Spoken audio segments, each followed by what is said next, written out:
Entrevistas Alfa.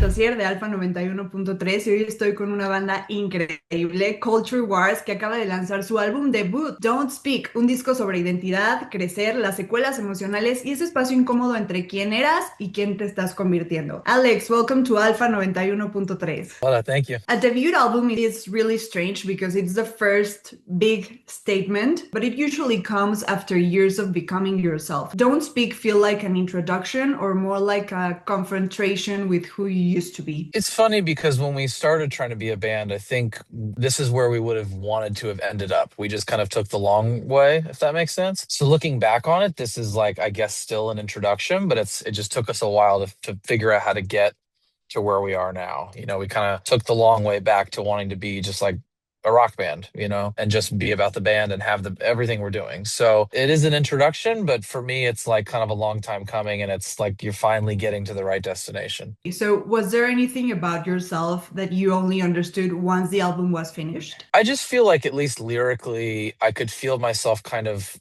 growing up and maturing because we spent years on it. When we first started working on it, like my life was not really in a great place. Between starting it and now finishing it, I went from being in this place to now I'm married. Now I have a kid. Like, my entire life changed, and I grew up a lot. So I feel that my lyrics, at least I can see it in different chronologically. I can see it kind of almost maturing. So it's almost like a documentary for me of like my growth in those years, if that makes sense. I was thinking that the album seems to live in that, I would say, uncomfortable space between the past and the present, Hmm. like who you were, who you hurt, who hurt you, and who you're trying to become. So, do you think growth always has to feel a little bit violent or uncomfortable? Uncomfortable for sure. I think if you're ever comfortable, you're probably not growing. And so, especially musically, I mean, that's a life thing. But for us musically, if we ever get too comfortable, we're probably not doing the right thing. I think the five of us are very good at pushing each other into different directions where we're not comfortable. And I think that's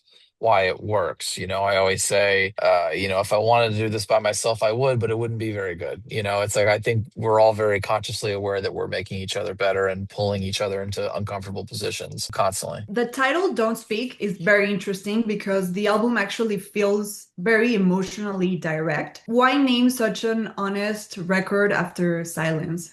For a lot of it though, I think when you're dealing with hard things and trying to decide what to do and how to like handle yourself, handle other people, handle your relationship with other people, right? Like how you react to people or don't react, and those kinds of boundaries and things you set with people. I think a lot of that is trying to decide when's the right time. Is it worth it? Is this person that's pissing me off, are they worth my energy? Right? Like, do I need to really get into this? And, I think part of maturing is realizing when to speak and when not to. And, sometimes if you're in an argument with somebody, sometimes just being quiet works pretty well. But it's learning that. But I think the song Don't Speak and the meaning behind all of that, I think a lot of it is kind of grappling with that, when to step in, when's the right time, because not everybody's always open to hearing the truth from you or from themselves. So it's kind of, understanding that timing, I think. You've described typical ways as an angry letter to your past self, which I thought was really interesting. So, when you write something like that, are you trying to forgive that version of yourself? So I was like, well, I'm not that guy anymore. And so now you're kind of like at peace with it. You're like, that's who I was. And now I'm kind of looking back and going, what were you thinking to yourself, as opposed to being like, yeah, I'm cool, So I'm glad I didn't do it. Because if I took the original lyrics, the song would be ruined. Well, I was thinking that there's a very specific kind of honesty that only appears when you stop trying to look good in your own story. Was that difficult for you on this record? No, I really try to give myself some distance when doing the lyrics, and not like holding back, but necessarily like I feel like I'm writing. To me, doing things in music allows me to be more honest, and everyone else can go, oh, well, that's just a song. If anyone, I go, it's just, but really it allows me to be super honest and be myself. And it kind of gives, to me, that's like a bit of a layer, a bit of a wall. So I felt like it allowed me to be more myself, more honest in those kind of moments. Those moments of being honest with yourself, were there lyrics that felt maybe too uncomfortable at first? Yeah, I mean, probably in general, being kind of, there's certain times where I'd write things and I'd be like, oh, that's a funny line. Like that actually makes me laugh. And there's times where I'm like, but I've made peace with them now. So I'm trying to look back and think of like what, I don't know. I mean, I think Tokyo for me was a song where it was, painful to do. I knew how much that song meant to me, because I wrote it about being on the road and missing my wife. And once I knew that that's what it was about, I was excited, but then I was like, oh, well, now this really I have to really make this one count. I can't just like every lyric has to be like perfect because now I've like built it to this thing. So I think grappling with that and grappling with that emotion and those things was the hardest, but I would say the most rewarding. Okay, this is my point of view. Maybe you will say that I got it completely wrong, or That's okay. you might agree with me, but a lot of people talk about healing like it's soft or peaceful, but this album feels like healing can also be very loud and messy and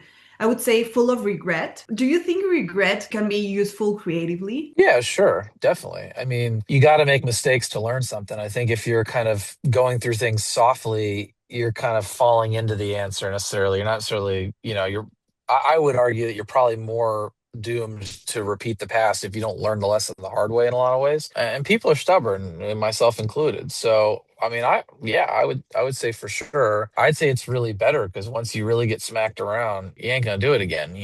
If anything, you'll probably overcorrect. So, You've played arenas with bands that are really huge, like Maroon 5, Laney, and now you're stepping into your own headlining moment, which is exciting. yeah. So, what did opening those rooms teach you about commanding a stage? We toured with a lot of people, but each time I would always watch the show and like watch the performers and like watch the singers and notice what they did differently each night. Notice what they did. Like I just would sit there and study them because what am I going to go back to the hotel and stare at a wall? No, I'm gonna watch each night and study. But I think everybody in the band did that. We all kind of studied different things. Even our crew was studying their crew to be like, what are they doing so we can learn and stuff like that. So I think everyone took it as a learning moment, but also like getting access to stage. Like sometimes when you're opening for somebody, you don't have a lot of room on the stage. And sometimes, like with Maroon 5, they go, oh, you know what? You can use the entire catwalk that Adam uses all the way down the stadium. And I'm like, what?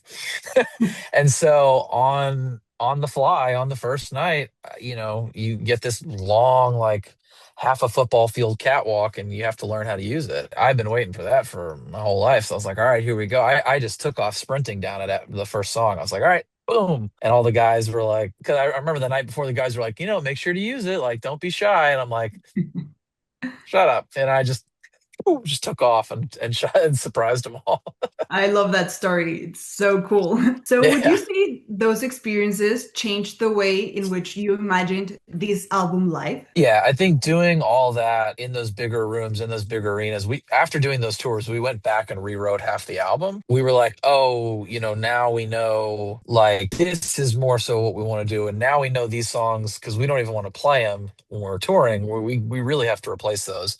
But playing in those bigger spaces, I think gave us a sense of like, oh, we can fill space even more, like be more sparing with notes and with parts and like let things carry and fill the space. We're not really playing for clubs anymore. We're playing for arenas and stadiums and that kind of thing and writing for that almost. It reminds me of like Kings of Leon toured with U2 and then they went and wrote their biggest album, where they did Knocked Up and also, but it changed their sound because they went, oh, and it's very similar for us.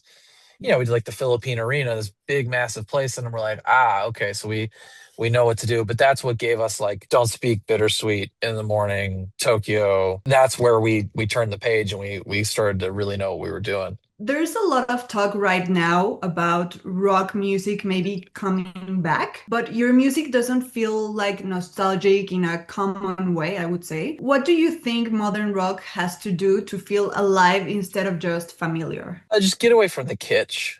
To be kind of like super blunt about it, when, there was that era where it was all this like fake punk stuff that I love that stuff, but like, MGK is a failed rapper, not a rock star, and he's got a room full of writers writing all this music for him and then things like that. We need to get away from all this overproduced stuff and just let bands be bands again.